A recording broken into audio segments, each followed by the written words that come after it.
This is a plea from the prisoners. More people who listen to this, more of us they kill.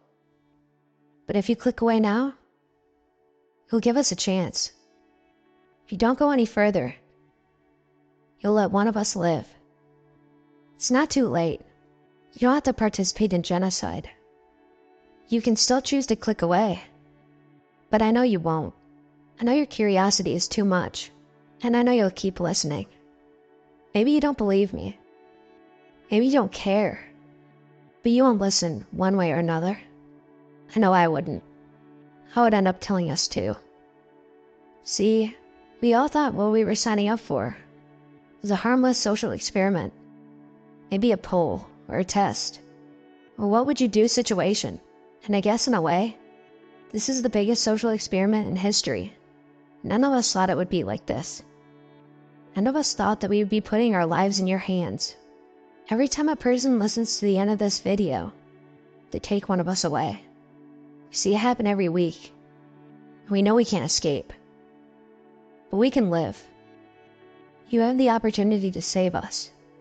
You have the opportunity to stop listening right now. But if you prove them right, if you show indifference or disbelief and finish this post, they'll kill more of us. Maybe they'll take me. Or maybe they'll take Mel, the 16-year-old that sits next to me and cries about how she never got to tell her mom that she was sorry for whatever dumb argument she was in when they took her. Maybe they'll take Alva, the elderly Nigerian immigrant across from me, work impossibly hard to earn a life for him and his family, only for them to leave him in a retirement home to forget about. Or maybe they'll take someone else. Maybe one of the voices I can hear crying out from the darker corner of the cells. Or maybe they'll take you next. They always have a steady flow of bodies coming in and out. Maybe they'll take someone you care about, only for you to listen to some internet video. Too curious about the end to think about another human being for a moment. What would you do then? If you found out it was someone you knew, if it was your wife at gunpoint, would you be so flippant with her? If it was your mother or father with a noose around their neck, would you still keep listening? If it's someone like me, some faceless, nameless stranger that you've never seen, never will, then suddenly your lives don't matter. Suddenly you don't care. Without a name, without a face, it's as if we don't exist. So I'll name them for you. So you know who you've condemned. There's Andy, Paul, Anna, Haley, Gerald, and Emily. There's Annalise, and Colin, Grace and Caden, Alice and Kenji. Those are the ones that they've taken from us. Those are the ones that you've killed already, without so much as a second thought. Now it's my life on the line. Now it's Elva's and Mel's, so many others. And I can't do a thing to stop it. That's the real horror of this situation. Every week they give one of us a phone. They make us tell someone the truth. They make us record something just like this, to warn people what their listening will do. Last week they did it to Gerald, and he was sobbing as he spoke. They asked him why he was crying. Asked him why he was worried. Didn't he believe in humanity? Didn't he trust the basic human compassion in others? He just sobbed harder as he recorded his own death note, and no less than 20 minutes later, one of them came back and took a shotgun to Gerald's face. He was sitting right in front of me when it happened. As the buckshot tore apart his head, it was sprayed with chunks of shreds of bloody flesh. Staring at the mangled mess that used to be my friend's face as they walked away, I was once grateful it was quick for him.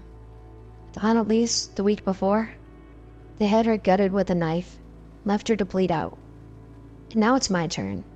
My turn to record. My turn to die. See, they made one of us record the truth of our situation every week.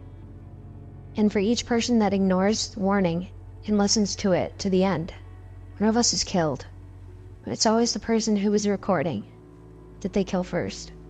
So I've thought every day what I'd say. and how I had worded this to save my life, but I understand now that it's pointless. Nothing will stop you. No details about our captors. The mysterious guards in the dark robes, faceless masks, will convince you that we're in danger. No descriptions of our prison, dark, cold, and filled with row after row of terrified people, will make you care about our suffering. No accounts of the way that they'll bring our bland meals, or the way that they take us once a day to shower and relieve ourselves, or the way the fools in the group tried to run and were cut down in seconds, will make you understand the terror we live in. I understand that there's nothing I can do to save myself. There's nothing I can do to make you listen. You don't care enough to focus on what's underneath the surface. You don't care enough to put aside your curiosity, in case it could be true. You don't care enough to realize that with each second of this video, you're moving ever closer to our execution.